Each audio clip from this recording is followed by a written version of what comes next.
BM news நேயர்களுக்கு வணக்கம். பரீட்சைகள் ஒத்திவைப்பது தொடர்பான குழப்பம் குறித்து பரீட்சைகள் திணைக்களம் விளக்கம்.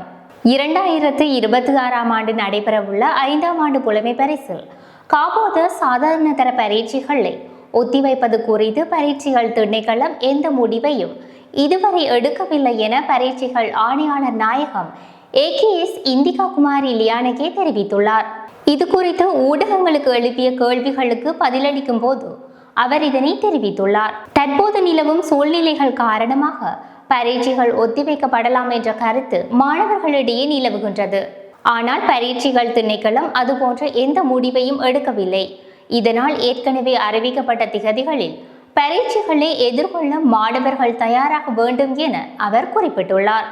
வீட்டு பணிப்பெண்ணின் கைவரிசை 14 பவுன் தங்க நகைகள் மீட்பு. ஜாலில் களவாடப்பட்ட 14 பவுன் தங்க நகைகள் காவல்துறையினரால் மீட்கப்பட்டுள்ளன. ஜாழ் குற்றத்தடுப்பு காவல்துறையினரால் 2026 மார்ச் மாதம் 27ஆம் திகதி நகைகள் மீட்கப்பட்டுள்ளன. சம்பவம் தொடர்பில் மேலும் தெரிய வருகையில் குறித்த பகுதியில் வசிக்கும் கணவனும் மனைவியும் பணி நிமித்தம் வீட்டில் இருப்பதில்லை. அதனால் வீட்டை பராமரிப்பதற்கென பணிப்பெண் ஒருவரை சம்பளத்திற்கு அமர்த்தியுள்ளனர். இவ்வாறான நிலையில் வீட்டில் இருந்த 14 பவுன் தங்க நகைகள் காணாமல் போயுள்ளன. இதன்பின் விசாரணைகளை துரித கதியில் முன்னெடுத்த காவல்துறையினர் வீட்டு பணிப்பெண்ணாக இருந்த 53 வயதான பெண்ணை கைது செய்துள்ளனர். இதன்போது அவரிடமிருந்து களவாடப்பட்ட 14 பவுன் நகைகளும் மீட்டெடுக்கப்பட்டுள்ளமை குறிப்பிடத்தக்கது. நீர்கொழும்பில் ஆன்லைன் நிதி மோசடியில் ஈடுபட்ட 18 வெளிநாட்டவர்கள் கைது.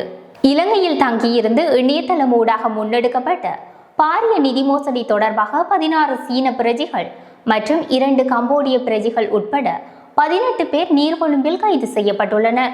நீர்கொழும்பு போலீசார் 2026 மார்ச் மாதம் 27ஆம் திகதி நேற்றைய தினம் மேற்கொண்ட சுற்றி வளைப்பின் போது அங்கிருந்த விடுதி ஒன்றில் தங்கியிருந்த நிலையிலேயே இவர்கள் கைது செய்யப்பட்டுள்ளனர்.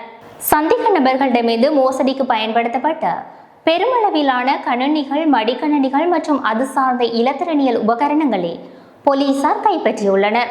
கைது செய்யப்பட்ட 18 சந்தேக நபர்களும் நீர்கொழும்பு நீதிவான் நீதிமன்றில் ஆஜர்படுத்தப்பட்டுள்ளனர். இதனைத் தொடர்ந்து அவர்களை 2026 ஏப்ரல் மாதம் 6ஆம் திகதி வரை விளக்கமறியலில் வைக்குமாறு நீதிவான் உத்தரவிட்டுள்ளார். மேலும் இதுபோன்ற முக்கியமான செய்திகளை உடனுக்குடன் அறிந்து கொள்ள BM நியூஸுடன் இணைந்து கொள்ளுங்கள். மற்றொரு செய்தியினூடாக உங்களை சந்திக்கும் வரை உங்களிடம் விடைபெறும் நான் பிரியவதனா ஜோகேஸ்வரன்.